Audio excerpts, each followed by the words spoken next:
స్పైసీగా తినాలనిపిస్తే ఓసారి ఇలా ట్రై చేయండి. ముందుగా పండుమిరపకాయలను శుభ్రంగా క్లీన్ చేసి పెట్టుకున్న తర్వాత సన్నగా తరిగి పెట్టుకోవాలి. తర్వాత చిన్న నిమ్మకాయ సైజ్ అంతా చింతపండును తీసుకోవాలి.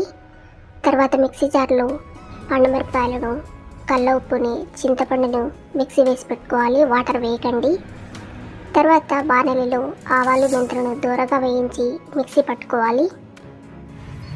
తర్వాత బాణలిలో 2 స్పూన్ల ఆయిల్, శనగపప్పు, మినపప్పు, వెల్లుల్లి రెబ్బలు, ఆవాలు, పచ్చికరేపాకు ఉంటే వేసుకోండి.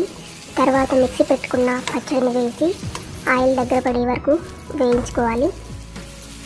తర్వాత మిక్సీ చేసి పెట్టుకున్న ఆవాలు, మెంతుల పొడిని పైన జల్లించి సిమ్లో పెట్టుకోవాలి. ఆయిల్ సపరేట్ అయ్యేంత వరకు ఇలా దగ్గర పడిన తర్వాత వేడివేడి అన్నంలో ఈ పచ్చడి వేసుకొని తింటే నోటికి చాలా టేస్టీగా ఉంటుందండి. తప్పకుండా ట్రై చేసి కామెంట్ సెక్షన్లో కామెంట్ చేయండి. Thanks for watching. Please like, share, subscribe my channel.